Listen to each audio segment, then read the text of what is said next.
বিশ্ব মাদক বিরোধী দিবস উপলক্ষে শুক্রবার হেমতাবাদে সচেতনতা র্যালির আয়োজন করল হেমতাবাদ আদর্শ বিদ্যালয়। হেমতাবাদ থানা উদ্যোগে এই কর্মসূচি হয়। বিদ্যালয়ের প্রধান শিক্ষক আনসারুল রহমান জানান, সকাল 11:30 নাগাদ বিদ্যালয় থেকে র্যালি শুরু হয়। হেমতাবাদ বাসস্ট্যান্ড ও মেলা চত্বর পরিক্রমা করে ফের বিদ্যালয়ে শেষ হয়। র্যালিতে একাদশ দ্বাদশ শ্রেণী ছাত্রছাত্রী ও এনএসএস ভলান্টিয়াররা অংশ নেন। আনসারুল রহমান বলেন, যুব সমাজ আজ নেশার কবলে ধ্বংসের পথে। খবরের কাগজ, টিভিতে রোজ দেখি পুলিশ বিভিন্ন জায়গায় থেকে কফ সিরাপ উদ্ধার করছে। এর অর্থ সমাজ বিরোধী নেশামূলক কার্যকলাপ চলছে। এই তরুণ সমাজকে বাঁচাতে হবে। গৌরবময় ভারত গড়তে হলে যুব সমাজকে মাদক থেকে দূরে রাখতে হবে। এটা আমাদের সকলের দায়িত্ব। 26 জুন বিশ্বব্যাপী মাদক দ্রব্যের অপব্যবহার ও অবৈধ পাচার বিরোধী আন্তর্জাতিক দিবস হিসেবে পালিত হয়। বিশ্ব মাদক বিরোধী দিবসে হেমতাবাদে সচেতনতা র্যালি। আজ 26শে জুন বিশ্ব মাদক বিরোধী দিবস। প্রতিবারের ন্যায় এবারও আমাদের বিদ্যালয়ে এই মাদক এনএসএস ভলান্টিয়ারদের নিয়ে মাদক বিরোধী দিবস কর্মসূচি সচেতনতা র্যালি অনুষ্ঠিত হলো। এই র্যালিতে আমাদের যৌথভাবে আহমেদাবাদ থানা এবং নেশামুক্তি কেন্দ্র যৌথভাবে আমরা আজকে একটা র্যালির মধ্য দিয়ে সচেতনতামূলক কর্মসূচি অনুষ্ঠান অনুষ্ঠিত হলো।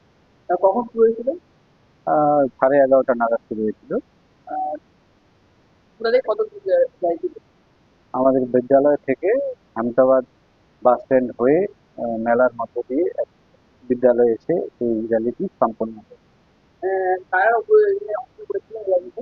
এই র্যালিতে আমাদের বিদ্যালয়ে একাদশ দ্বাদশ শ্রেণী এনএসএস ভলান্টিয়ার, আহমেদাবাদ থানা। আজ 26শে জুন বিশ্ব মাদক বিরোধী দিবস। এই দিবসে একটাই উদ্দেশ্য, যুব সমাজ, তরুণ সমাজ, ছাত্র সমাজ আজকে নেশার কবলে প্রায়শই যুক্ত হয়ে যাচ্ছে।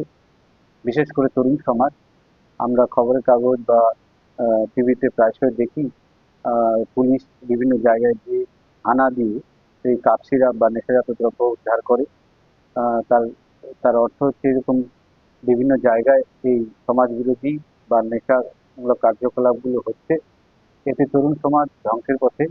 এইটা যাতে বন্ধ করা যায়, আমি এই উদ্দেশ্যে নতুন সরকারের যে একটা নেশামুক্তি সচেতনতা মূলক একটা অনুষ্ঠান বিদ্যালয়ের মধ্য দিয়ে পরিচালন করলে গত 23 এবং 24 তারিখে সরকারকে সাধুবাদ জানাই। দরকার রয়েছে এই যুব সমাজ, ছাত্র সমাজকে ধ্বংসের হাত থেকে আমাদের প্রত্যেকেরই দায়িত্ব রয়েছে যাতে করে এই তরুণ সমাজকে বাঁচানো যায় নেশার হাত থেকে। কেননা বিকশিত ভারত বা গৌরবময় ভারত করতে গেলে এই যুব সমাজকে আমাদের এগিয়ে রাখতে হবে বা এগিয়ে চলতে হবে। তার জন্য আমাদের প্রত্যেকেরই উদ্দেশ্য হোক এই সমাজ থেকে মাদক যাতে উঠে যায় বা মাদক যাতে দূরে থাকতে পারে তরুণ সমাজ। ততটাই আমাদের মঙ্গল, ততটাই দেশ এবং আমাদের রাজ্য উন্নতি হবে।